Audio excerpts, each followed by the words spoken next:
Glory to God. இன்றைய தேவ செய்தியினுடைய தலைப்பு நாவின் அதிகாரமும் ஆசீர்வாதமும். நாம் அதை அறிந்து கொள்ள வேண்டும். இன்றைக்கு நாம் தியானிக்கும்படியான வேத வசனம் நீதிமொழிகளின் புஸ்தகம் 18வது அதிகாரம். நீதிமொழிகளின் புஸ்தகம் 18வது அதிகாரம் 21வது வசனத்தை நாம் வாசிக்க கேட்போமே.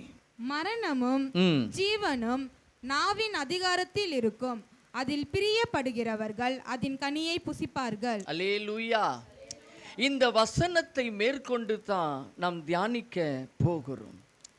இந்த வசனம் நமக்கு தெளிவாக சொல்லுகிறது, கர்த்தர் அதிகாரங்களை நாவில் வைத்திருக்கிறார். வேதம் சொல்லுகிறது, மரணமும் ஜீவனும் நாவின் அதிகாரத்தில் இருக்கும். அப்படின்னா நம்முடைய வார்த்தையில தான் தேவன் மரணத்தையும் வைத்திருக்கிறார், நம்முடைய வார்த்தையில தான் தேவன் ஜீவனையும் வைத்திருக்கிறார். நாம் பேசுகிற வார்த்தையில தான் தெய்வம் தீமையும் வைத்திருக்கிறார், நாம் பேசுகிற வார்த்தையில தான் தேவன் நன்மையும் வைத்திருக்கிறார். எதை நாம் விரும்புகிறோமோ அதையே நாம் புசிப்போம் என்று வேதம் சொல்லுகிறது. இங்க வேதத்தில் எழுதப்பட்டிருக்கிறது, மரணமும் ஜீவனும் நாவின் அதிகாரத்தில் இருக்கும், அதில் பிரியப்படுகிறவர்கள். எந்த காரியம் உன் வாயிலிருந்து நீ அறிக்கையிடுகிற, நீ விசுவாசத்தை அறிக்கையிட்ட அப்படின்னா உன் வாழ்க்கை விசுவாசத்தின் பாதையில ஓடும். நீ எப்போதும் அவிசுவாசமாகவே நீ அறிக்கையிட்டு கொண்டிருந்தான்னா உன் வாழ்க்கையும் அவிசுவாசத்தின் பாதையில தான் வரும். நான் நல்லா இருக்கிறேன், தெய்வம் என்னை நல்லா வைத்திருக்கிறார் என்று நீ எப்போது அறிக்கையிட்டு கொண்டிருப்பேன்னா நல்லா இல்லாத உன் வாழ்க்கையும் கர்த்தர் நன்மையாக மாற பண்ணுவார். ஆனால் நீ நல்லா இருந்தோம், எனக்கு ஒன்றுமே இல்லை, நான் குறைவாக இருக்கிறேன் என்று நீ எப்போதும் குறைவுகளை குறிப்பிட்டே நீ சொல்லி கொண்டிருந்தேன்னா நீ எவ்வளவு நல்லாக இருந்தாலும் உன் வாழ்க்கையில் ஒரு குறைவு இருந்துகிட்டே தான் இருக்கும். அதைத்தான் இங்கே வேதம் சொல்லுகிறது, அதில் பிரியப்படுகிறவர்கள் அதன் கனியை புசிப்பார்கள். அப்படின்னா ஆண்டவர் மரணமும் ஜீவனும் நாவின் அதிகாரத்தில் இருக்கிறது என்று சொன்னாரே, அப்படின்னா இந்த அதிகாரத்தை நாவில் வைத்தது யார்?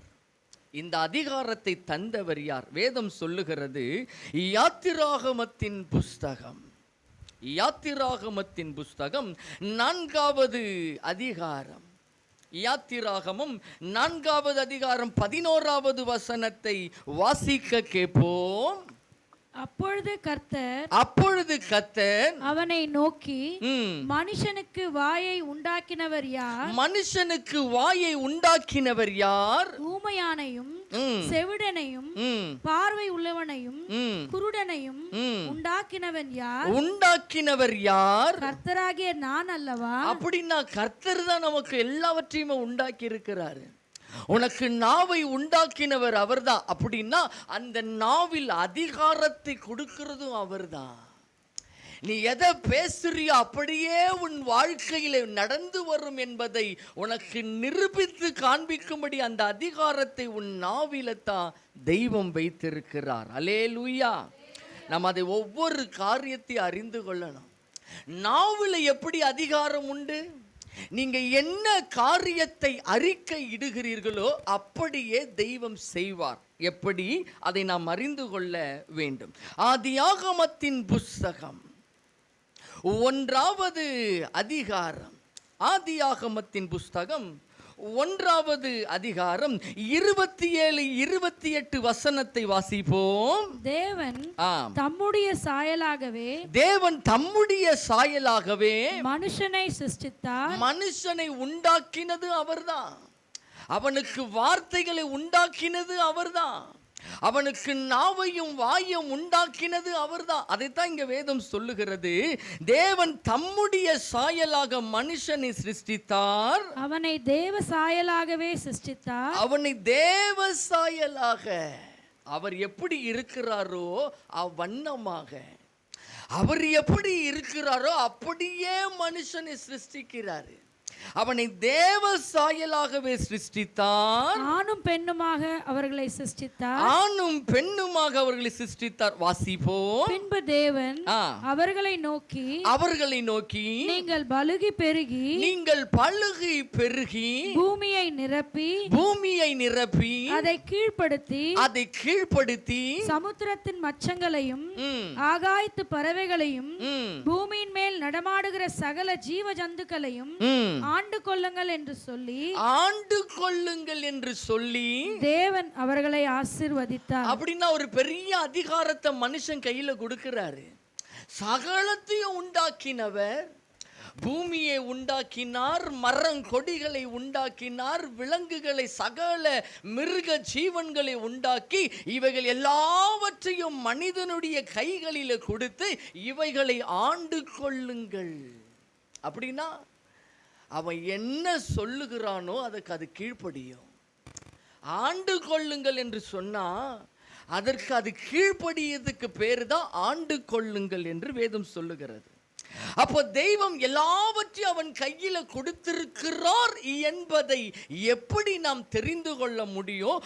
ஆதியாகமத்தின் புஸ்தகம் 2வது அதிகாரம் 19வது வசனத்தை வாசிக்க கேட்போம். தேவனாகிய கர்த்தர் வெயிலின் சகலவித மிருகங்களையும் ஆகாயத்தின் சகலவித பறவைகளையும் மண்ணினாலே உருவாக்கி ஆதாம் அவைகளுக்கு என்னென்ன பேரிடுவான் என்று பார்க்கும்படி அவைகளை அவனிடத்தில் கொண்டு வந்தார். யாரிடத்துல கொண்டு வராரு? ஆதாம் கிட்ட கொண்டு வராரு. கொண்டு வந்து அவர் என்ன பேர் அவன் வைக்கிறான், அவன் என்னென்ன பெயர்களை சூட்டுகிறான் என்பதை பார்க்கும்படி அவனிடத்துல கொண்டு வருகிறான். வாசிப்போம். அந்தந்த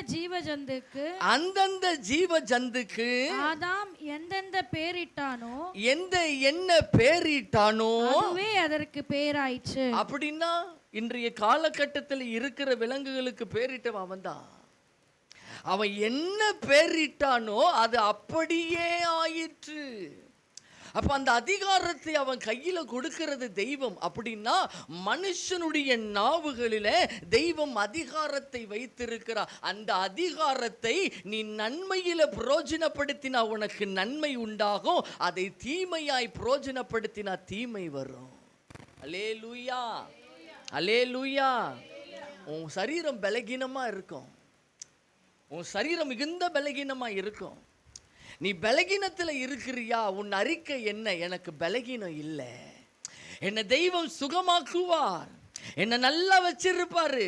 இன்னைக்கு நான் வியாதியா இருந்தாலும் கர்த்தர் எனக்கு விடுதலை தருவா, சுகமா வைத்திருப்பா, எனக்கு பலகீனம் இல்லைன்னு சொல்லி அறிக்கையிட்டே கொண்டு இருந்து பாருங்க. உங்களை பிடிச்சிருந்த பலகீனம் அப்படியே வெளியே ஓடிடும். நீ நல்லா தான் இருப்ப, கொஞ்சம் தான் பலகீனமா இருக்கும். என்னால முடியலையே, என்னால நடக்க முடியலையே என்று சொல்லி நீ அறிக்கையிட்டு உன் பலகீனத்தையே நீ சுட்டி காட்டியிருந்தாலும், நீ நன்றாக இருந்தாலும் உன் சரீரம் பலகீனமாகத்தான் இருக்கும். அல்லேலூயா. அதில் பிரியப்படுகிறவர்கள் அதன் கனியை நீ என்ன விரும்புறியோ அதுதான் உன் வாழ்க்கை. நல்லா தெரிந்து கொள்ளுங்க. அப்ப ஆதாம் இடத்துல தெய்வம் கொண்டு வந்து விடுகிறார், அவன் பேரிடுகிறான், அது அப்படியே அவர்களுக்கு ஆயிற்று. அப்படின்னா அந்த அதிகாரத்தை அவன் கையில கொடுக்கிற பொழுது அவன் தேவனுடைய சாயலாக இருக்கிறான். அப்போ தேவ பிள்ளைகளுக்கு தெய்வம் அதிகாரத்தை கொடுக்கிறவராய் இருக்கிறார். எப்படி? யோவான் எழுதினதான சுவிசேஷம் 1வது அதிகாரம், யோவான் எழுதினதான சுவிசேஷம் 1வது அதிகாரம் 12-13 வசனங்களை வாசிக்க கேட்போம். அவருடைய நாமத்தின் மேல் விசுவாசம் உள்ளவர்களாய் அவரை ஏற்றுக்கொண்டவர்கள் எத்தனை பேர்களோ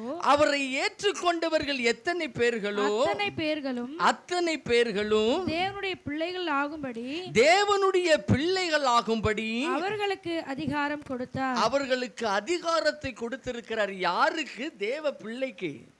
நீ எப்போ அவர் நாமத்தில் நீ ஞானஸ்தானம் பெற்றியோ, எப்போ நீ ரட்சிக்கப்பட்டியோ, அன்றைக்கே தெய்வத்தினுடைய அதிகாரம், தெய்வத்தினுடைய ஆசீர்வாதம் மேல வந்து நிற்கிறது.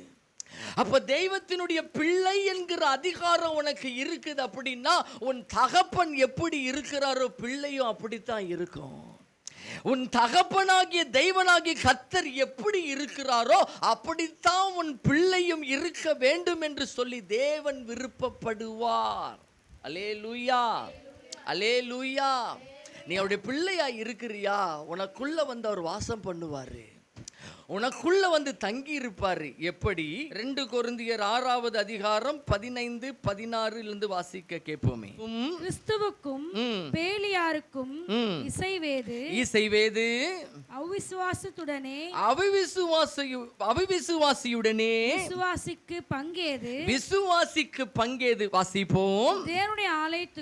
தேவனுடைய ஆலயத்திற்கும் விக்கிரகங்களுக்கும் சம்பந்தமேது.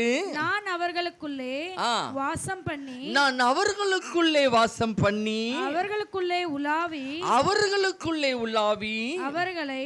அவர்கள் தேவனாய் இருப்பேன். அவர்கள் என் ஜனங்களாய் இருப்பார்கள் என்று, அவர்கள் என்னுடைய ஜனங்களாய் இருப்பார்கள் என்று தேவன் சொன்னபடி நீங்கள் ஜீவனுள்ள தேவனுடைய ஆலயமாய் இருக்கிறீர்களே. நீங்கள் ஜீவனுள்ள தேவனுடைய ஆலயம். அப்படின்னா என்னைக்கு ரட்சிக்கப்பட்டியோ இந்த சரீரத்துக்கு சொந்தக்காரர் அவர்தான். அவர்தான் உன் சரீரத்துக்கு சொந்தக்காரர். அவர் வந்து உன் இருதயத்திற்குள்ள வந்து வாசம் பண்ணுகிறார், உன் சரீரத்திலே வாசம் பண்ணுகிறார். நீ ஜீவனுள்ள தேவனுடைய ஆலயமாய் இருக்கிறீர்கள் என்று எழுதப்பட்டிருக்கிறது. வாசிங்க 18வது வசனம். அப்பொழுது நான் உங்களை ஏற்றுக்கொண்டு உங்களுக்கு பிதாவாய் இருப்பேன். நீங்கள் எனக்கு குமாரரும் குமாரத்திகளுமாய் இருப்பீர்கள் என்று சர்வ வல்லமையுள்ள கர்த்தர் சொல்கிறார். சர்வ வல்லமையுள்ள கர்த்தர் சொல்லுகிறார். அதுதான் நம்ம யோவான் 1வது அதிகாரம் 12வது வசனத்தை 13வது வசனத்தை நம்ம படிச்சோமே. நீங்கள் தேவனுடைய பிள்ளைகளா இருக்கும்படி உங்களுக்கு அதிகாரம் கொடுத்திருக்கிறாரு. உங்களுக்கு அருமையான ஒரு அதிகாரம் கொடுத்திருக்கிறார். அப்படின்னா நீங்க கூப்பிட்டா அவர் இறங்கி வந்துதான் ஆகணும். அல்லேலூயா. அதுதான் அதிகாரம். பிள்ளை கூப்பிட்டா தகப்பன் எப்படி ஓடி வருவானோ, அதே போல பிள்ளையாய் இருக்கிற நீங்கள் கூப்பிட்டா பரமபிதா இறங்கி வந்துதான் ஆகணும். ஏன்னா வேதம் சொல்லுகிறது, அப்பா பிதாவே என்று கூப்பிடத்தக்க மனப்புத்திரனுக்கு ஏதுவான ஸ்லாக்கியத்தை நீங்கள் பெற்றிருக்கிறீர்களே. அப்ப அப்பா பிதாவே என்று கூப்பக்கூடியதான அந்த அதிகாரத்தை உங்களுக்கு கொடுத்திருக்கிறார் என்று சொன்னா, அந்த நாவின் அதிகாரத்தில் வல்லமை உண்டு, அந்த நாவின் அதிகாரத்தில் ஜீவன் உண்டு, அந்த நாவினுடைய அதிகாரத்தில் நன்மை உண்டு, அந்த நாவின் அதிகாரத்தில் ஆசீர்வாதம் உண்டு.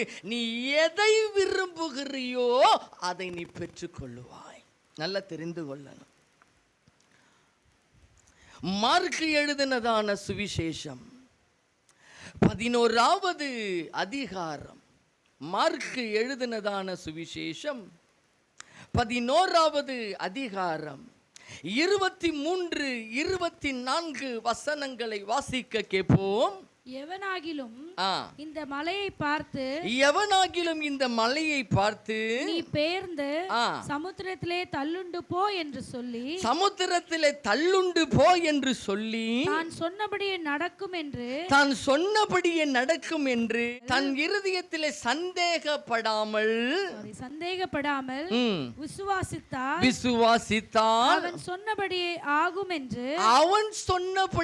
ஆகும் என்று மெய்யாகவே உங்களுக்கு சொல்கிறேன். ஆண்டவர் சொல்லுகிறாரே, அவன் சந்தேகப்படாம, அவன் இருதயத்தில் நினைக்கிறதை சந்தேகப்படாம, அவன் என்ன காரியத்தை சொல்லுகிறானோ அது அப்படியே ஆகும். அல்லேலூயா. ஏன்னா அவன் நாவில அந்த அதிகாரம் உண்டு, அவன் நாவில அந்த அபிஷேகத்தை தெய்வம் வைத்திருக்கிறார். நல்ல வசனத்தை கவனிங்க. அவன் சந்தேகப்படாமல் விசுவாசித்தால் அவன் சொன்னபடியே ஆகும் என்று மெய்யாகவே உங்களுக்கு சொல்லுகிறேன். வாசிப்போம். ஆதலால் நீங்கள் ஜெபம் பண்ணும்போது எவைகளை கேட்டுக்கொள்வீர்களோ அவைகளை பெற்றுக்கொள்வோம் என்று விசுவாசிங்கள். முதல்ல நீ ஜெபிக்கும் பொழுது உனக்கு அந்த விசுவாசம் இருக்கணும். ஆண்டவரே, என் வாழ்க்கையில் நீர் அற்புதத்தை செய்ய போகிறதற்காக நன்றி என்று ஜெபித்துட்டு நீர் செய்வீரா அப்படி கேள்வி கேட்கக்கூடாது. எப்பொழுதுமே நம்முடைய ஜெபம் தேவனுக்கு பிரியம் உள்ளதா இருக்கணும். அப்படின்னா அந்த ஜெபத்தில் எப்பொழுதுமே ஒரு விசுவாச அறிக்கை என்பது இருந்துகிட்டே இருக்கணும். உன் வாழ்க்கையில் நிறைய பிரச்சனைகள் வரும். அடுத்த வேளை சாப்பாடுக்கு கூட நீ வழி இல்லாம கூட இருக்கலாம். ஆனா உன் ஜெபத்துல நீ என்ன சொல்லணும்? ஆண்டவரை, எனக்கு நீர் எல்லாவற்றையும் தந்திருக்கிறீரே, உமக்கு நன்றி. இந்த நாள் முழுவதும் என்னை நடத்தினீரே, உமக்கு நன்றி. அடுத்த நாள் நீ சாப்பிட்டுருக்க கூட மாட்ட. ஆனா ஒருவேளை சோறு போட்டாரு பார்த்தீங்களா, அந்த ஒருவேளை சோறு போட்டதுக்கு கூட நீ நன்றி சொல்லுகிறியா? தெய்வம் அதை பார்ப்பாரு. அந்த நம்பிக்கையோடு அந்த விசுவாசத்தோடு கூட நீ நன்றி சொல்லி நீ அறிக்கை இடுவன்னு சொன்னா அடுத்த நாள் 3 வேளை சோறையும் அவர் உனக்கு போடுவாரு. நீ திருப்தியோடு கூட தெய்வம் உன்னை வைத்திருப்பார். அல்லேலூயா. அதுதான் நாவினுடைய அதிகாரம். ஆண்டவரே, நான் ஒருவேளை தான் சாப்பிட்டேன் ஆண்டவரே, அடுத்த வேளைக்கு என்கிட்ட சாப்பாடுக்கு ஒண்ணுமே இல்லை ஆண்டவரே, நான் என்ன செய்ய போறேன்னு தெரியல, ஏது செய்ய போறேன்னு தெரியல, நான் என்ன பண்ண போகிறேன்னு தெரியல, நான் ரொம்ப கஷ்டப்பட்டுக்கிட்டு இருக்கிறேன் ஆண்டவரே, இதையே அறிக்கை இட்டுறீங்க அப்படின்னா உன் வாழ்க்கை அப்படியே தான் இருக்கும். ஆண்டவர் சொல்லுகிற வார்த்தை நல்லா கவனிங்க. ஆதலால் நீங்கள் ஜெபம் பண்ணும் பொழுது எவைகளை கேட்பீர்களோ அவைகளை பெற்றுக்கொள்வோம் என்று விசுவாசியுங்கள், அப்பொழுது அவைகள் உங்களுக்கு உண்டாகும் என்று சொல்கிறேன். அவைகள் உங்களுக்கு உண்டாகும் என்று நீ என்ன யோசிக்கிறியோ அப்படியே செய்வாரு. நீ என்ன யோசித்து தேவனிடத்தில் சொல்லுகிறியோ அப்படியே செய்வார். ஏன்னா நீ விசுவாசத்தோடு கூட நீ அறிக்கையிடும் பொழுது உன் வாயினுடைய அதிகாரம் அப்படியே உன் நடக்கும். அல்லேலூயா, அல்லேலூயா. நம்ம ஒவ்வொரு காரியத்தையுமே நாம் அறிந்து கொள்ளணும். மத்தேயு எழுதினதான சுவிசேஷம் 17வது அதிகாரம், மத்தேயு எழுதினதான சுவிசேஷம் 17வது அதிகாரம் 20வது வசனத்தை வாசிப்போம். அதற்கு இயேசு, உங்கள் அவிசுவாசத்தினாலேதான் கடுகு விதை அளவு விசுவாசம் உங்களுக்கு இருந்தால், கடுகளவு விசுவாசம் உங்களுக்கு இருந்தால் நீங்கள் இந்த மலையை பார்த்து இவ்விடம் விட்டு அப்புறம் போய் என்று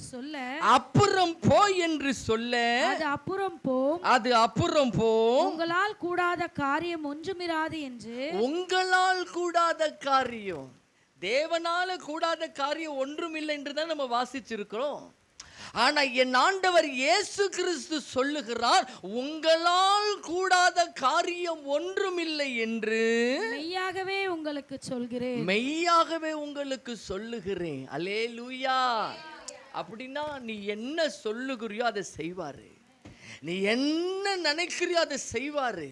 உன் இருதயத்தின் எண்ணங்கள், உன்னுடைய வார்த்தைகள், உன்னுடைய அதிகாரம் எப்படி இருக்கிறதோ அப்படித்தான் உன் வாழ்க்கை இருக்கும். அல்லேலூயா. நல்லா தெரிஞ்சுக்கங்க. எப்பவுமே தரித்திரத்தை பத்தி பேசிக்கிட்டே கிடக்காதீங்க.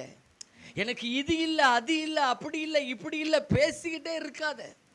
உனக்கு நீ நிறைவா காணப்படாதபடிக்கு உனக்கு குறைவா இருக்குதா, அந்த குறைவை கூட நீ நிறைவாக யோசி. அந்த நிறைவை கூட நீ கர்த்தர் முன்பதாக வைத்து, ஆண்டவரே எனக்கு இந்த காரியத்தை செய்ததற்காக நன்றி என்று சொல்லி பாரு. தெய்வம் அந்த குறைவை கூட நிறைவாய் மாத்திருவார். அல்லேலூயா. அதுதான் தெய்வம் செய்கிற காரியம். அதுதான் ஆண்டவர் இங்க சொல்லுகிறார், உங்களால் கூடாத காரியம் ஒன்றும் இராது என்று மெய்யாகவே உங்களுக்கு சொல்லுகிறேன். ஏன்னா அந்த அதிகாரம் மேல இருக்கு. அந்த அதிகாரத்தை கர்த்தர் உனக்கு கொடுத்திருக்கிறார். நீ தேவனுடைய பிள்ளையா இருக்கிற அப்படின்னா உனக்கு அதிகாரம் உண்டு. நீ தேவனை நோக்கி கூப்பிட்டா தெய்வம் இறங்கி தான் வரணும். அவரை நோக்கி நீ கூப்பிடுறியா, இறங்கி வாங்கன்னு சொன்னா அவர் இறங்கி வந்து நிற்பார். அவர் முன்னாடி வந்து நிற்பார். அப்படிப்பட்ட அதிகாரத்தை உனக்கு கொடுத்திருக்கிறார் என்று சொன்னா அதை நீ எப்படி பிரயோஜனப்படுத்துற? நன்மைக்கு பிரயோஜனப்படுத்துறியா அல்லது தீமைக்கு பிரயோஜனப்படுத்துறியா? அதை தெய்வம் கவனிப்பார். நாம் ஒவ்வொரு காரியத்தையுமே அறிந்து கொள்ள வேண்டும். வேதம் சொல்லுகிறது, மரணமும் ஜீவனும் நாவின் அதிகாரத்தில் உண்டு. அதை விரும்புகிறவர்கள் அதன் கனியை புசிப்பார்கள். அப்படின்னா மரணமும் ஜீவனும் நாவின் அதிகாரத்தில் உண்டு என்று சொன்னாரே, எப்படி? அதை நாம் அறிந்து கொள்ள வேண்டும். லூக்கா எழுதினதான சுவிசேஷம் 9வது அதிகாரம், லூக்கா எழுதினதான சுவிசேஷம் 9வது அதிகாரம் 51வது வசனத்திலே இருந்து வாசிக்க கேட்போமே. பின்பு அவர் எடுத்துக்கொள்ளப்படும் நாட்கள் சமீபித்த போது, எடுத்துக்கொள்ளப்படும் நாட்கள் சமீபித்த பொழுது அவர் எருசலேமுக்கு போக தமது முகத்தை திருப்பி தமக்கு முன்னாக தூதர்களை அனுப்பினார். தூதர்களை அனுப்பினார்னா சீஷர்களை அனுப்புறாருன்னு அர்த்தம். சீஷர்களை என்ன பண்றாரு? தமக்கு முன்பதாக அனுப்புறார். வாசிப்போம். அவர்கள் போய் அவருக்கு இடத்தை ஆயத்தம் பண்ணும்படி சமாரியருடைய ஒரு கிராமத்திலே பிரவேசித்தார்கள். வாசிப்போம். அவர் எருசலேமுக்கு போக நோக்கமாய் இருந்தபடியால் ஊரார் அவரை ஏற்றுக்கொள்ளவில்லை. இயேசுவை உள்ள விட மாட்டேன்னு சொல்லிட்டானுங்க. இயேசு அந்த வழியா போகணும். ஆகவே அந்த ராத்திரி அங்க தங்கணும். அந்த இடத்துல போயிட்டு ஒரு இடத்தை ஆயத்த பண்ணுங்க என்று சொல்லி சீஷர்களை அனுப்பி விடுகிறாரு. இயேசுவை உள்ள விட மாட்டேன் சொல்லிட்டான். சொன்ன உடனே சீஷர்களுக்குள்ள ஒரு கோபம், ஆத்திரம் மேல வரைக்கும் வருது. யாரை விட மாட்டேன்னு சொன்னேன், அவரியா? யாரை விட மாட்டேன்னு சொன்னேன், அவரியா? அது எப்படி அவன் சொல்லுகிறான்?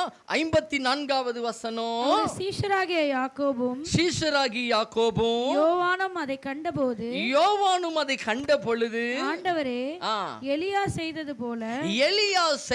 போல வானத்திலிருந்து அக்னி இறங்கி இவர்களை அழிக்கும்படி நாங்கள் கட்டளையிட உமக்கு சித்தமா என்று கேட்டார்கள். ஆண்டவர்கிட்ட கேக்குறாங்க, பாப்பா ஒரு வார்த்தை சொல்லுங்க. இப்பவே நாங்கள் என்ன பண்றீங்க? நாவின் அதிகாரத்தை உபயோகப்படுத்துறோம். எலியா செய்தது போல நாங்களும் வானத்திலிருந்து அக்கினி இறக்கி. அப்படின்னா அவங்களுக்கு தெரியும் அவர்கள் அதிகாரம் உடையவர்கள் என்று. அவர்களுக்கு தெரியும் நான் சொன்னா நடக்கும் என்று. அவர்களுக்கு தெரியும் எலியா செய்தது போல என்று சொல்லுகிறான். அப்படின்னு சொன்னா அவன் நாவின் அதிகாரம் இருக்கிறது என்பதை அவர்கள் உணர்ந்தபடியினால தான் சொல்லுகிறாங்க. அப்படின்னா அதை நீ எதற்கு உபயோகப்படுத்துற? இங்க எதற்கு உபயோகப்படுத்தும்படி தேவனிடத்தில் கேட்கிறாங்க? அந்த சமரியா பட்டணத்தை அழைக்கும்படி, அதை கம்ப்ளீட்டா காலி பண்ணிடணும். நீர் ஒரு வார்த்தை மாத்திரம் சொல்லும், நீர் ஒரு மாத்திரம் சொல்ல, அடுத்த நிமிஷமே வானத்திலிருந்து அக்கினியை இறக்கி எல்லாத்தையும் காலி பண்ணி போடுறேன். ஒரு வார்த்தை சொல்லும். வாசிப்போம்.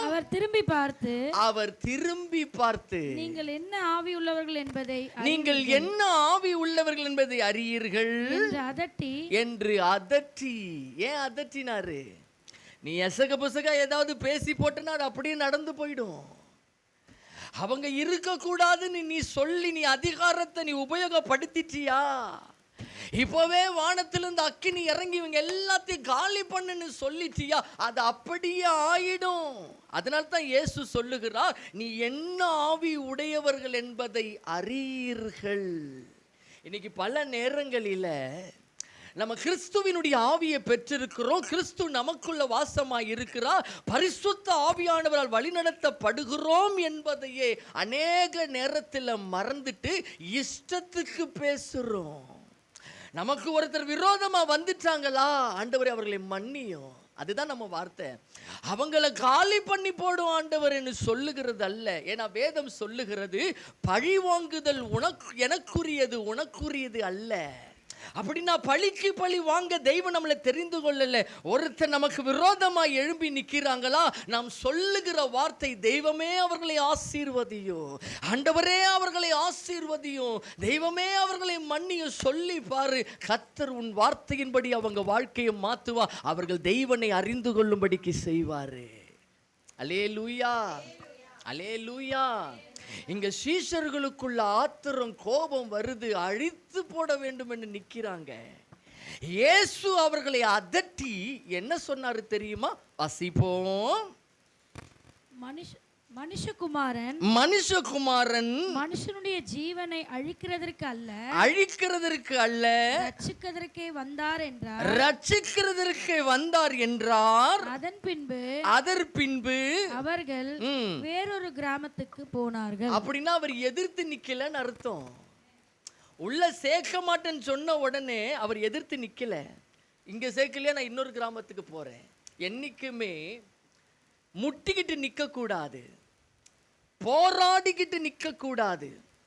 நீ போராடுகிறதும் நீ எல்லா காரியமும் அவர் சமூகத்துல தான் இருக்கணும். மனுஷனுக்கு முன்பதாக நீ போராடவோ, அவர்களுக்கு முன்பதாக எதிர்த்து நிற்கவோ, நீயா நானா என்று பார்க்கிறதோ உன் வாழ்க்கையில ஒரு நாளும் இருக்கக்கூடாது. அல்லேலூயா, அல்லேலூயா. அதை தெய்வம் எதிர்பார்ப்பாரு. அவன் தான் ரட்சிக்கப்பட்டவன். யார் ரட்சிக்கப்பட்டவன்? ஒரு ரட்சிக்கப்பட்டவனுடைய சுபாவம் அல்லது குணங்கள் தெரியுமா? நாம் ரட்சிக்கப்பட்டிருக்கிறோம் என்பதனுடைய குணங்கள் எப்படி நமக்கு தெரியப்படுமா? என் ஆண்டவர் இயேசு சொன்னார், மத்தேயு எழுதினதான சுவிசேஷம் 5வது அதிகாரம், மத்தேயு எழுதினதான சுவிசேஷம் 5வது அதிகாரம் 44வது வசனத்தை வாசிக்க கேட்போம்.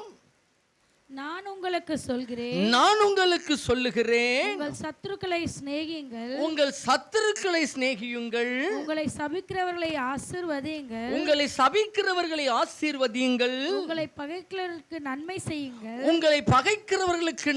செய்யுங்கள், உங்களை நிந்திக்கிறவர்களுக்காக உங்களை துன்பப்படுத்துவதற்காகவும் ஜெபம் பண்ணுங்கள். என்ன ஜெபிக்கணும்? ஆண்டவரே அவங்க ஒன்னில்லாம போயிடணும் அதல்ல, அவங்களை மன்னியும். தாங்கள் செய்கிறது என்னதென்று அறியாமல் செய்கிறார்களே, பிதாவே இவர்களுக்கு மன்னியும் என்று சொல்லி என் இயேசு சிலுவையிலே ஜெபித்தாரே, அந்த ஜெபத்தினுடைய அனுபவம் தான் இந்த அனுபவம்.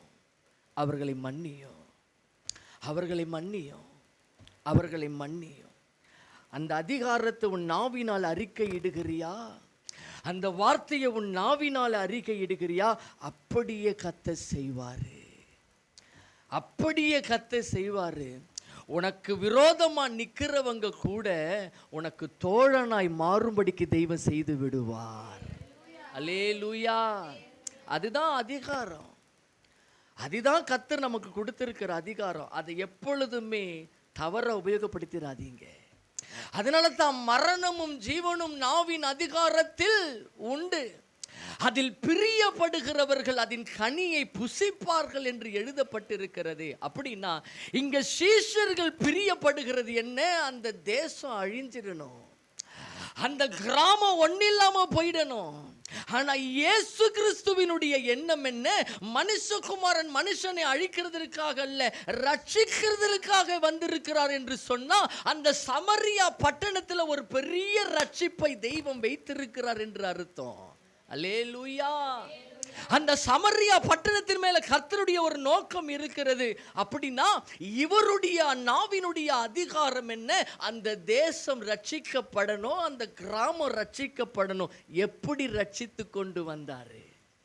எந்த சமரியா பட்டணத்தை அழிக்கணும்னு சொல்லி இவனுங்களை நிற்கிறானுங்களோ, அதே சமரியா பட்டணத்துல ஒரே ஒரு ஸ்திரீயை வச்சு அந்த தேசத்தையே ரட்சிப்புல கொண்டு வந்துட்டாரு. அல்லேலூயா. அதுதான் தெய்வத்தினுடைய விருப்பம். அவர் போய் நிற்கிறாரு, தண்ணி குடுமான்னு தான் சொல்றாரு. சும்மா வார்த்தையை போற தண்ணி குடுமா. நீங்க எப்படி என்னிடத்துல தண்ணி கேட்கலாம்? நான் சமரியா ஸ்திரியா இருக்கிற அப்படினால் யூதர் கேட்கலாமா? கேட்கிறவர் என்னார் என்று நீ தெரிஞ்சா நீயே அவருக்கு தாகத்துக்கு தண்ணி தாங்கன்னு சொல்லி கேட்ப. நீங்க யாரு? நீங்க யாரு? யோவான் எழுதினதான சுவிசேஷம் 4வது அதிகாரம், யோவான் எழுதினதான சுவிசேஷம் 4வது அதிகாரம் 8வது வசனத்தை வாசிக்க கேட்போம். அப்பொழுது சமரியா நாட்டாளாகிய ஒரு ஸ்திரீ, அப்பொழுது சமரியா நாட்டாளாகிய ஒரு ஸ்திரீ தண்ணீர் மொள்ள வந்தாள். இயேசு அவளை நோக்கி தாகத்துக்கு தா என்றார். தாகத்துக்கு தா என்று கேட்கிறார். வாசிங்க 10வது வசனம். இயேசு அவளுக்கு பிரதி உத்தரவுமாக, நீ தேவனுடைய ஈவையும் தாகத்துக்கு தா என்று உன்னிடத்தில் கேட்கிறவர் இன்னார் என்பதையும் அறிந்திருந்தாயானால், நீ இன்னார் என்பதை அறிந்திருந்தாயானால் நீயே அவரிடத்தில் கேட்டிருப்பாய், அவர் உனக்கு ஜீவ தண்ணீரை கொடுத்திருப்பார் என்றார். அவர் உனக்கு ஜீவ தண்ணீரை கொடுத்திருப்பாரு. அவளுக்கு புரியல, அது அவளுக்கு புரியல. அவ உடனே கேட்கிறா, ஜீவ தண்ணீர்னா அதுக்கு தாகம் கிடைக்காதா? தாகமே இருக்காது. அப்ப உடனே எனக்கு அதை கொடுங்க. அப்ப அவர் என்ன பதில் சொல்லுகிறாரு? 15வது வசனத்தை வாசிப்போம். அந்த ஸ்திரீ அவரை நோக்கி, ஆண்டவரே, எனக்கு தாகம் உண்டாகாமலும் நான் இங்கு மொண்டு கொள்ள வராமல் இருக்கும்படி அந்த தண்ணீரை எனக்கு தர வேண்டும் என்றால். அப்படின்னா அவர் பேசின வார்த்தை வேற, இவர் கேட்கிற வார்த்தை வேற. இவளுக்கு புரியல. அந்த தண்ணீரை குடிச்சு அவனுக்கு தாகம் உண்டாகுன்னு சொன்ன உடனே அவன் என்ன நினைச்சிட்டா, அவ்வளோ தூரத்துல இருந்து வந்து இங்க தண்ணி மொண்டுகிறதுக்கு இந்த தண்ணியை குடிச்சிட்டு போட்டா எனக்கு தாகமே வராது, எனக்கு தாங்கப்பா, எனக்கு தாங்க. அதற்கு இயேசு என்ன சொல்ற? வாசிப்போம். இயேசு அவளை நோக்கி, நீ போய் உன் புருஷனை இங்கே அழைத்து கொண்டு வா என்றார். அதற்கு அந்த ஸ்திரீ எனக்கு புருஷன் இல்லை என்றார். எனக்கு புருஷன் இல்லையே. அப்ப அழகான பியூட்டிஃபுல் பதில் சொல்ல. வாசிங்க. இயேசு அவளை நோக்கி, எனக்கு புருஷன் இல்லை என்று நீ சொன்னது சரிதான். எப்படியெனில் 5 புருஷர் உனக்கு இருந்தார்கள். 5 புருஷர்கள் உனக்கு இருந்தார்கள். இப்பொழுது உனக்கு இருக்கிறவன் உனக்கு புருஷன் அல்ல. இதை உள்ளபடி சொன்னாய் என்றார். உள்ளபடி நீ சொன்ன உடனே அவ அசந்து போயிட்டா. யாருங்க இவரு? யார் இவரு? என் வாழ்க்கையின் ரகசியத்தை சொல்லி போட்டாரு. யார் இவரு என்று சொல்லி அவ இருதயத்திற்குள்ள ஒரு எண்ணம் உருவாகி அவர் என்ன செய்கிறார்? 28வது வசனம். அப்பொழுது அந்த ஸ்திரீ தன் குடத்தை வைத்துவிட்டு ஊருக்குள்ளே போய் ஜனங்களை நோக்கி நான் செய்த எல்லாவற்றையும் ஒரு மனுஷன் எனக்கு சொன்னார். அவரை வந்து பாருங்கள். அவர் கிறிஸ்துதானோ என்றார். நல்லா தெரிந்து கொள்ளுங்க. ஒரு சமரியா ஸ்திரீயை வைத்தே ஒரு சமரியா பட்டணத்தை ரட்சிப்புகளை கொண்டு வர்றாரு. அதற்கு தேர்ந்தெடுக்கப்பட்ட நபர் பரிசுத்தவாட்டி இல்லை, அவள் ஒரு விபச்சாரி. ஆனா தெய்வம் அவருடைய எண்ணம் எப்படி இருக்குது? ஒரு நபரு கூட பாவத்துல போயிடக்கூடாது, அந்த தேசம் அழிஞ்சிடக்கூடாது, ஐயோ அந்த கிராமம் அழிஞ்சிடக்கூடாது அப்படின்னா அந்த சமரியா பட்டணத்தின் மேல தேவனுடைய நோக்கம் இருந்துகிட்டே இருக்குது. எப்ப அந்த ரட்சிப்பு உண்டாகும், யாரை வைத்து அங்கு ரட்சிப்பை நடத்தலாம் என்று சொல்லி தெய்வம் யோசித்து கொண்டிருக்கும் பொழுதுதான் ஒரு ஸ்திரீ ஒருத்தி வருகிறா. இவதான் சரியான ஆளு, இவளை வைத்து தான் அந்த தேசத்தின் ரட்சிப்புல நடத்தணும். தெய்வம் திட்டம் போடுகிறாரு, பேச்ச கொடுக்கிறாரு, அவள் வாழ்க்கையின் ரகசியத்தை சொல்லுகிறாரு. அவ அசந்து போய் நிக்கிறா. யார் இவரு? ஊருக்குள்ள போய் சொல்றா, எப்பா வாங்க, நான் செய்த எல்லாவற்றையும் ஒருத்தர் வந்து எனக்கு சொல்லுகிறாரே, அவர் கிறிஸ்துதானா? வந்து பாருங்க வா. அவளை வச்சு கூப்பிட்டுக்கிட்டு வர்றாரு எல்லாரையும். வாசிங்க தொடர்ந்து. அப்பொழுது அவர்கள் ஊரிலிருந்து புறப்பட்டு அவரிடத்தில் வந்தார்கள். நடக்கையில் சீஷர்கள் அவரை நோக்கி போஜனம் பண்ணும் என்று வேண்டிக் கொண்டார்கள். எப்பா ரொம்ப நேரம் களைப்பா நிக்கிறீங்க, ரொம்ப நேரமா நின்றுட்டு இருக்கீங்க. யாரோ ஒரு ஸ்திரீட பேசுறீங்களா, உள்ள ஓடி இருக்கவ யாருன்னு அவங்க கேட்கல. ஒரு ஸ்திரீ இடத்துல பேசி இருக்கிறது அவங்களுக்கு தெரிஞ்சு அவங்க கேட்கல. அப்பா நீங்க சாப்பிடுங்க, ரொம்ப நேரமா நின்றுகிட்டு இருக்கிறீங்க. வெயிட், எனக்கு இன்னொரு வேலை இருக்கு. ஒருத்தைய உள்ள அனுப்பிச்சிருக்கிற, அவ இப்போ கூட வருவா, தனியா வரமாட்டா, ஒரு பெரிய கும்பலோட தான் வெளியே வருவா. நான் அவளை தனியா அனுப்பல, அவ போகும்போது தனியா தான் அனுப்பிச்சு விட்டுருக்கிறேன். ஆனா அவ வெளியே வரும் பொழுது பெரிய கும்பலோட தான் வருவா. தெய்வம் காத்து கொண்டிருக்கிறாரு. 39வது வசனம், நான் செய்த எல்லாவற்றையும் எனக்கு சொன்னார். என் சாட்சி சொன்ன அந்த ஸ்திரீயினுடைய வார்த்தையின் நிமித்தம், அந்த ஸ்திரீயினுடைய வார்த்தையின் நிமித்தம் அந்த ஊரில் உள்ள சமாரியாரில் அநேகர், அந்த ஊரில் உள்ள சமாரியர் அநேகர் அவர் மேல் விசுவாசம் உள்ளவர்களானார்கள். அவர்கள் மேல் விசுவாசம் உள்ளவர்களான, அவர் மேல ஒரு விசுவாசம். வாசிங்க தொடர்ந்து. சமாரியார் அவரிடத்தில் வந்து தங்களிடத்தில் தங்க வேண்டும் என்று அவரை வேண்டிக் கொண்டார்கள். எந்த ஊர்ல உள்ள விடமாட்டேன்னு சொன்னானோ இப்ப அவனே கூப்பிடுறான் வாங்க, அவனே கூப்பிடுறான் வாங்க. அதுதான் தெய்வம் நடத்துறது. ஒரு இடத்துல உன்னை விடலையா, எதிர்த்து நிக்காத, அவங்க கிட்ட போய் போராடிக்கிட்டு இருக்காத, சண்டை போட்டுக்கிட்டு நிக்காத, அவர் சமூகத்துக்கு போ, ஆண்டவர்கிட்ட கேளு, லார்ட் என்ன அந்த இடத்துக்கு கொண்டு போகணும், உனக்கு சித்தமா இருந்தா நீங்க கொண்டு போங்கன்னு சொல்லி ஜெபம் பண்ணிப்பார். அங்க வாசலை தெய்வம் உனக்கு திறப்பாரு, அங்க தெய்வம் உனக்கு வாசலை திறப்பார். அது அவருக்கு சித்தமா இருக்கும் அப்படின்னு சொன்னா, நீங்க போகிற இடத்துல உங்களுக்கு முன்பதாக தெய்வம் வாசலை திறந்து வைப்பார். அல்லேலூயா. அங்க ஒரு நபரை உங்களுக்கு கருவியா தெய்வன் வைப்பாரு. அதுதான் தெய்வம் செய்கிற காரியம். இப்ப அவங்களே சொல்றாங்க, சமரியர் அவரிடத்தில் வந்து தங்களிடத்தில் தங்க வேண்டும் என்று அவரை வேண்டிக் கொண்டார்கள். அவர் 2 நாள் அங்கே தங்கினார். வாசிப்போம்.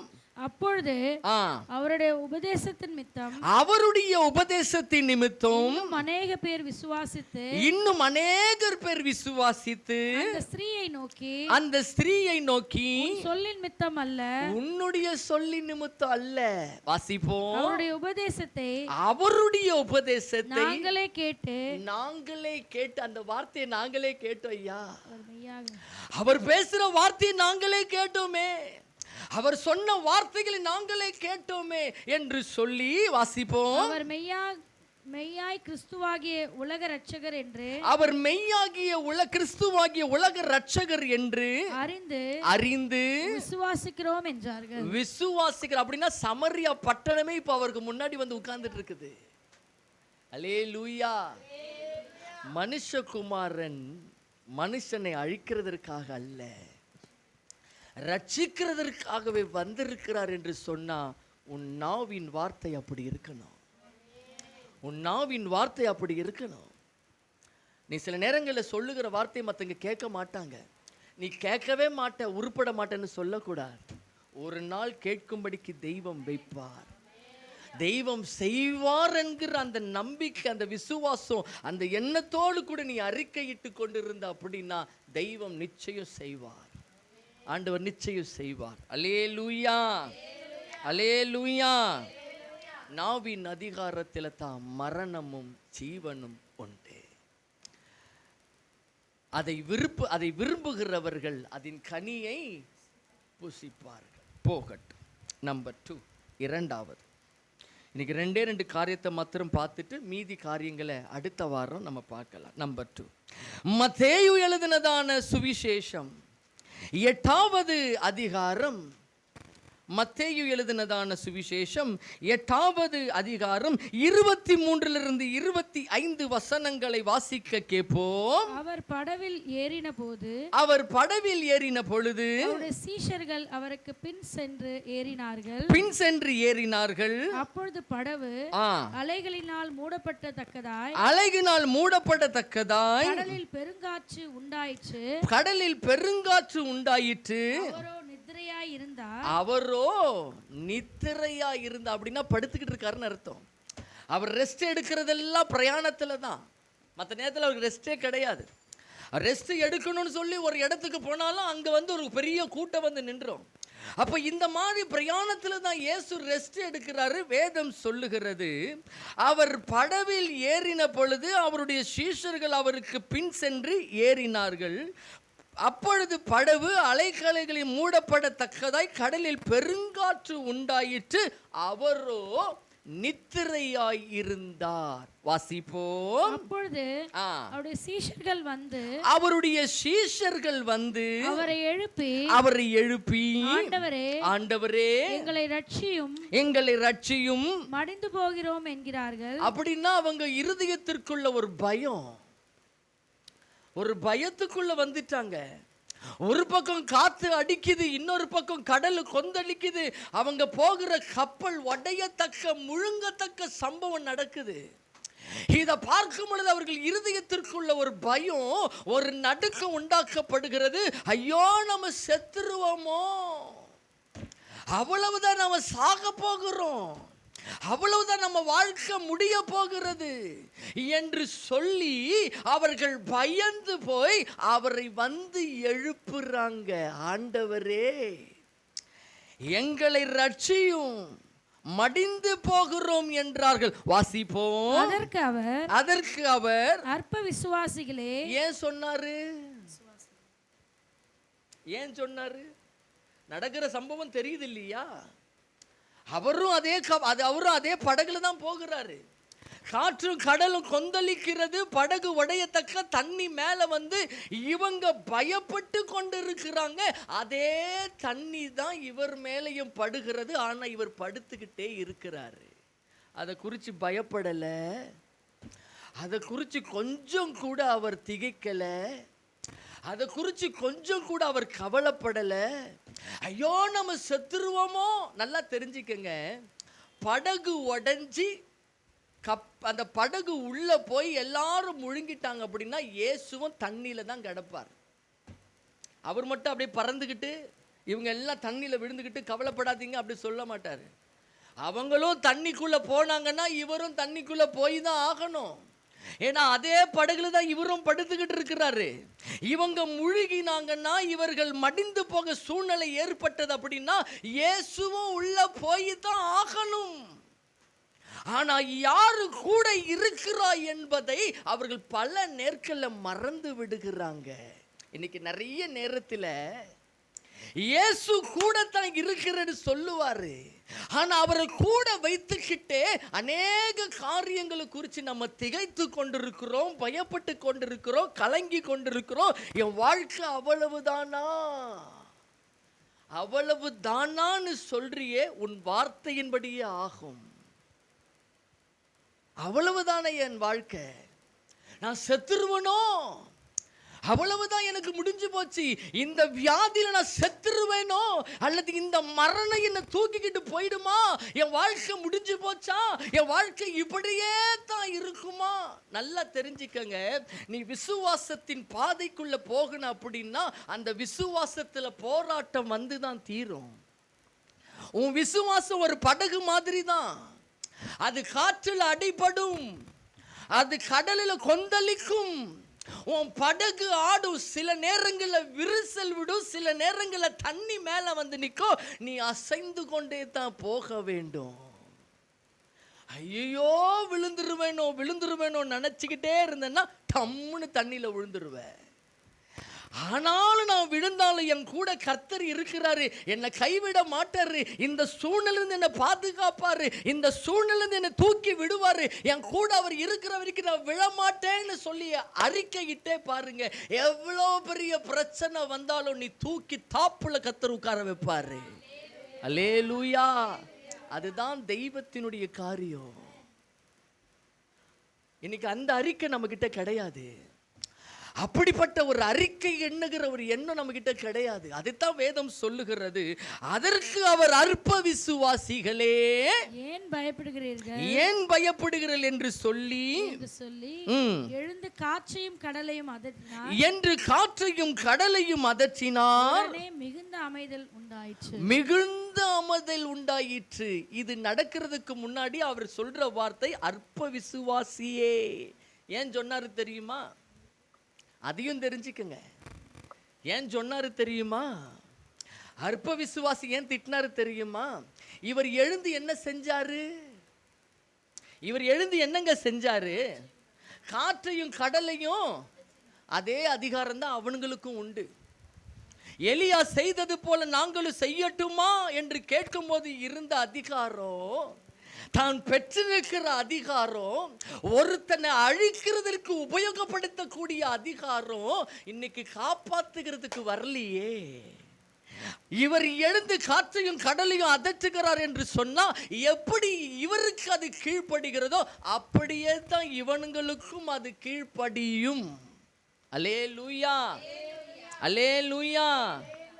தேவனால் கூடாத காரியம் ஒன்றும் இல்லை என்று வசனத்தினோடு கூட உங்களால் கூடாத காரியமும் ஒன்றும் இல்லை என்று சொன்னார். அப்படின்னா அவர் பெற்றிருக்கிற அதே அதிகாரத்தை தான் இவனுங்களுக்கும் கொடுத்திருக்கிறாரு. அவர் பெற்றிருக்கிற அதே அபிஷேகத்தை தான் இவனுங்களுக்கும் கொடுத்திருக்கிறாரு. அவர் பெற்றிருக்கிற அதே வல்லமையை தான் இவனுங்களுக்கும் கொடுத்திருக்கிறார் என்று சொன்னா இவனுங்க சொன்னாலும் அந்த காற்றும் கடலும் அமைதியாய் நின்று தான் ஆகும். அல்லேலூயா. இன்னைக்கு நிறைய நேரத்தில் நம்ம அதை மறந்துடுறோம். நம்ம புலம்ப ஆரம்பிச்சிருமே தவிர அந்த புலம்புல நிறுத்தி அதுல இருந்து மேல வருகிறதற்கு கூறிய வார்த்தைகளை தேடி அந்த வார்த்தைகளை நீ அறிக்கையிட்டு கொண்டிருந்த அப்படின்னா அந்த வார்த்தையின்படியே உன் வாழ்க்கையில நடக்கும். அல்லேலூயா, அல்லேலூயா. ஆகவே போராட்டம் வரும்பொழுது என்னைக்குமே பயப்படாது, என்னைக்குமே திகையாத. எத்தனை பெரிய போராட்டம் வந்தாலும் சரி, ஏன் நீ முழுக வேண்டிய சூழ்நிலையை வந்தாலும் சரி, அதை குறித்து ஒரு நாளும் பயப்படாத. ஏன்னா உன் வலது கையை பிடித்து உன் கூட கர்த்தர் நிற்பார், உன் கூடையே அவர் நிற்பாரு, உன்னை விழாதபடிக்கு பாதுகாப்பாரு, உன்னை விழாதபடிக்கு தம்முடைய கையில வைத்து தாங்குவார். அப்படின்னா எப்பேற்பட்ட சூழ்நிலை வந்தாலும் நீ விழுந்து போகவே மாட்டாய். அல்லேலூயா.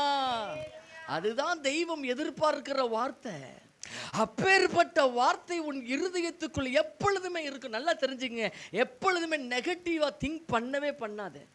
எதை பேசினாலும் பாசிட்டிவ் தான், எதை பேசினாலும் பாசிட்டிவா பேசு, விசுவாசத்தோட பேசு, நம்பிக்கையோட பேசு.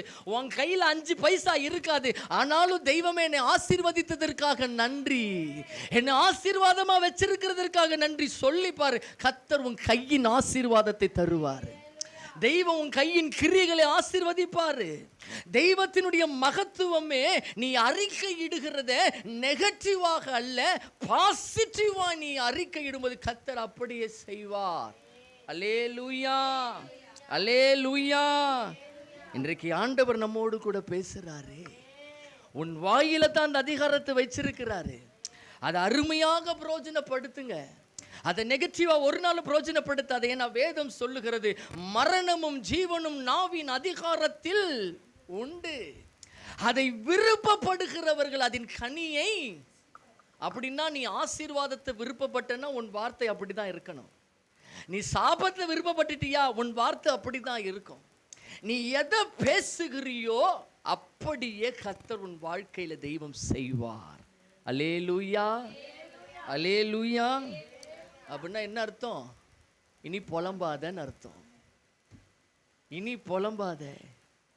என்னால் ஏறவே முடியல, முட்டெல்லாம் வலிக்குது, என்னால் நிற்க கூட முடியலை, சொல்லவே சொல்லாத. ஆண்டவர் எனக்கு பலன் தந்திருக்கிறாரு, ஆண்டவர் எனக்கு பலன் கொடுத்திருக்கிறாரு, என்னால் நடக்க முடியும், என்னால் வர முடியும், எனக்கு பலன் கொடுத்திருக்கார் சொல்லி பாரு. பிடி உஷாவோட ஸ்பீடா ஓடும்படிக்கு தேவன் வச்சிருவார். அல்லேலூயா. அந்த அளவுக்கு வேகமா ஓடி வருவேன். எலியா மழை பெய்ய போகுது, அவன் ஆகப்பட்டு வந்து சொல்லுவான், எப்பா சீக்கிரம் போ சொல்லு, சீக்கிரம் போ சொல்லு, சீக்கிரம் போ, ரதத்தை பூட்டிக்கிட்டு ஓடு. அவன் போகிறதுக்குள்ள வேதம் சொல்லுகிறது, எலியா ஓடினான், ரதத்திற்கு முன்பதாக ஓடினான் என்று வேதம் சொல்லுது. அப்படின்னா எந்த அளவுக்கு கர்த்தர் உனக்கு பலத்தை கொடுத்திருப்பாரு, எந்த அளவுக்கு பலத்தை கொடுத்திருப்பாரு. அவ்வளோ ஸ்பீடா ஓடுற, அவ்வளோ ஸ்பீடா நடக்கிற. ஏன் 40 நாள் தேவ பர்வதம் மட்டும் நடந்து வந்தான். அவன் சாப்பிட்டது கொஞ்சம் தான், தேவதூதன் தட்டி எழுப்பி கொடுத்தானே, அங்கதான் சாப்பிட்டது. அந்த 40 நாள் அவன் ஒன்றும் சாப்பிடல.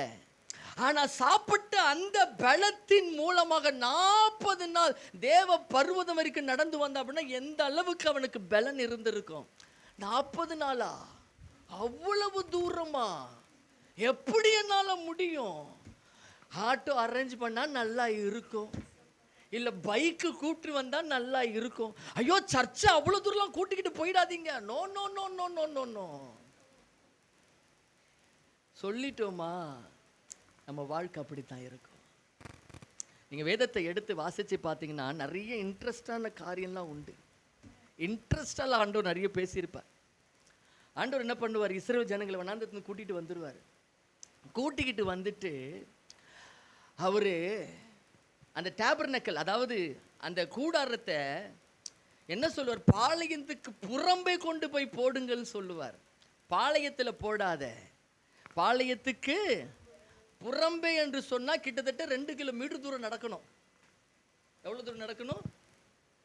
2 கிலோமீட்டர் தூரத்துக்கு நடக்கணும். புறம்பே தூரமாய் போடு, புறம்பே தூரமாய் போடு என்று சொல்லி வேதத்தில் எழுதப்பட்டிருக்கு. தூரமாய். தேவனை ஆராதிக்கிறவர்கள் அங்கே போய் அவர் ஆராதிச்சுட்டு வருவாங்களாம். அப்படின்னா சபை எவ்வளவு தூரத்துக்கு போனாலும் ஆண்டவர் ஆராதிக்கணுன்ற எண்ணம் இருந்துச்சுன்னா நீ தூரத்தை பார்க்கவே மாட்டீங்க, நேரத்தை பார்க்க மாட்டீங்க. நேரத்தை பார்க்காம, தூரத்தை பார்க்காம நீ ஆண்டவரை தேடி ஓடி வருகிறியா, நான் மறுபடியும் சொல்றேன், உங்களை தெய்வம் ஆசீர்வாதமா வைப்பாரு. உன் வாழ்க்கையில ஒரு குறைவு கூட வராது.